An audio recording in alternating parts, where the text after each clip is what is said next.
tied the pin to my shoe. I had little bitty tennis shoes, and I'll never forget, I don't know where that pin is. I'll never forget what it looked like, and it had a bunch of beads on it, and he said, "I'm your daddy and I'm your friend if nobody is your friend." So I went to school.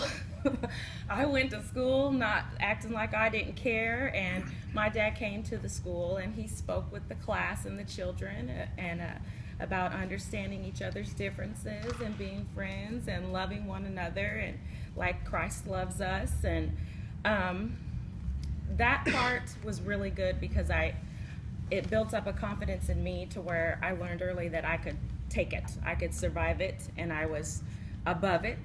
But it was the very beginning of some tough experiences, understanding that black means something different than white does. So I would say the experiences similar to that grew.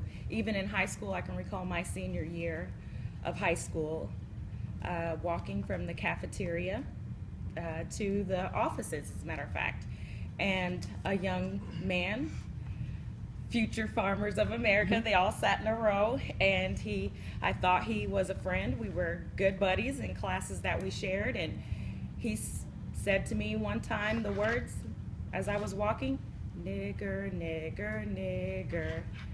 Now that experience right there was a real changing point for me.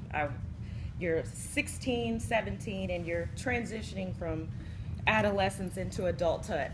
And the understanding of the ways of the world is really beginning to come into focus here, and understanding things a little bit more in your adult mind. So my first instinct is, I'm going to tell my dad, I'm going to tell all the black kids in the school, and we're going to just throw a big thing, and we're going to walk out of this school. And you know, I'm a kid, I'm a teenager, I'm upset and I'm hurt and my feelings are hurt. But I went to the office and I spoke with Mr. Hulsman. Some of you may be familiar with him over the years. I think he was the assistant principal at the time. And he came in and he told me my options. He said, "Now you could go out of here at this office," and he said you could get a lot of people pumped up and angry about this, and we could have a real problem on our hands.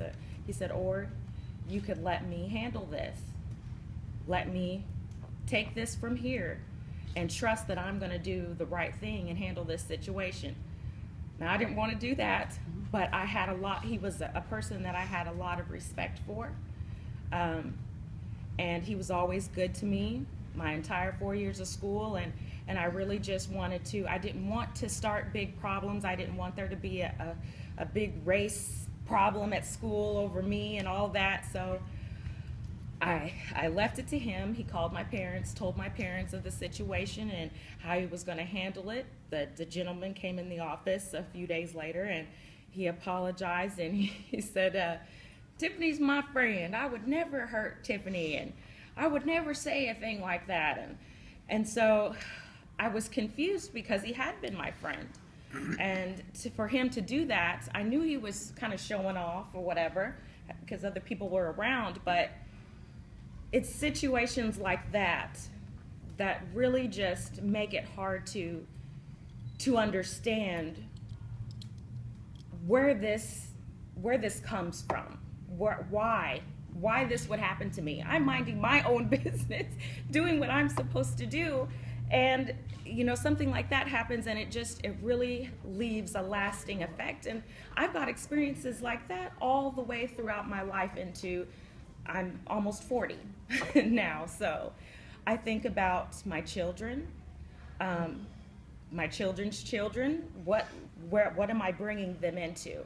So that's where I am as far as today, where I started and where I'm at today. And it's a real big concern for me moving forward. I'm recently married, so and pregnant, expecting, so it's an even bigger concern for me at this point. And I just want to do my part as far as helping our community speak on these matters, because I don't believe we can find a resolve until we can open our mouths and speak about them